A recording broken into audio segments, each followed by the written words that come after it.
जन सामान्य लोग नहीं समझ रहे हैं, जान रहे हैं, तो आप जान लें। सोते, सपनाते और जगते, इन तीन अवस्था में बच्चे से लेकर बूढ़े तक गुजरते हैं बिना किसी प्रयास के। ये तीनों अवस्थाएं आती जाती रहती हैं।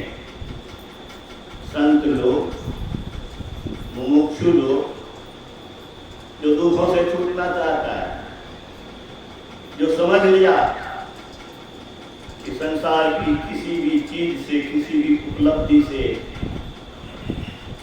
मेरा लक्ष्य जो दुखों की समाप्ति है वो नहीं होने वाला है, इसी प्रेरणा से प्रेरित होकर के जो बुद्धिमान हैं, चतुर हैं, अग्रसोची हैं, वो रास्ता खोजते हैं और संत के पास जाकर के उस रास्ते को पर चलने की युक्ति सीख करके, रास्ते पर चल करके अपना कल्याण करते हैं। तो तुरी अवस्था कैसे आएगी? गुरु महाराज ने कहा इसके लिए साधना करनी। क्या करनी होगी? साधना करनी। अरे इस देश में शिव जी की पूजा करते हो यारो, शिव जी ने तीसरी आंख को खोली, तुमने कुछ कोशिश किया क्या? जानने की कोशिश भी किया क्या? शिव मंदिर में जाके पानी चढ़ा करके छोड़ दिया। शिव जी जिसकी आराधना करते हो, पूजा करते हो, वो शिव ने तीसरी आंख खोली तो कामदेव को जला के राख कर दिया। गुरु महाराज ने कहा वो तीसरी आंख सिर्फ शिव जी को है ऐसी बात नहीं है, वो सबके पास है तीसरी आंख, लेकिन उस पर पट्टी लगी हुई है। पट्टी को हटाना पड़ेगा। कैसे हटेगा? इसके लिए स्थूल साधना पहले करनी होगी। स्थूल साधना क्या है? अंदर में यात्रा करना है तो जब करना पड़ेगा, पुकार करना पड़ेगा। किसको? परमात्मा को। परमात्मा तो कहिएगा कि गुरु को कहा लगाए होते हैं, तो सिया राम में सब जग जाने, करो प्रणाम जोड़ी गुरु पाने। गुरु महाराज ने यह नहीं कहा कि सिर्फ गुरु का ध्यान करो। जिस रूप पर तुमको श्रद्धा है, जिस रूप में तुम ईश्वर को मानते हो, उसी रूप का ध्यान करो। माता के रूप का ध्यान कर सकते हो, पिता के रूप का ध्यान कर सकते हो, ओम लिख करके ओम का ध्यान कर सकते हो, ईश्वर लिख करके ईश्वर का ध्यान कर सकते हो। लेकिन मन में ये भाव रहे कि सृष्टि के मालिक परमात्मा का मैं सुमरण करता हूँ, तो पुकार करता हूँ। और पुकार करने के तीन तरीके बोल के हम नाम पुकार रहे हैं, आप सुन रहे।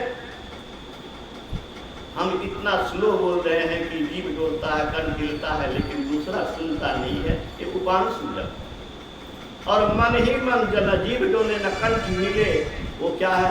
मानस जप।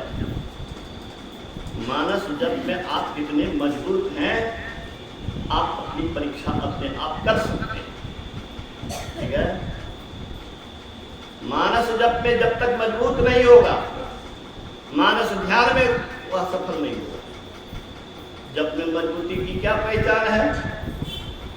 जप में मजबूती की पहचान है कि जप रहे और आप रहें, इसके सिवा कोई मन में बात न रहे। जप के बदला गप होता रहे, जप के बदला मन दुनिया संसार में भ्रमता रहे, तो वह जप में आप मजबूत नहीं हैं। जप में मजबूती चाहिए। गुरु महाराज ने कहा कि अगर 2 मिनट भी ऐसा जप करते हैं, कैसा कि जप रहे और आप रहें, तो समझिए कि आप बहुत अच्छा जप करते हैं। आगे उन्होंने कहा जो मानस जप ठीक से करते हैं, वो मानस ध्यान भी ठीक ठीक कर सकेंगे।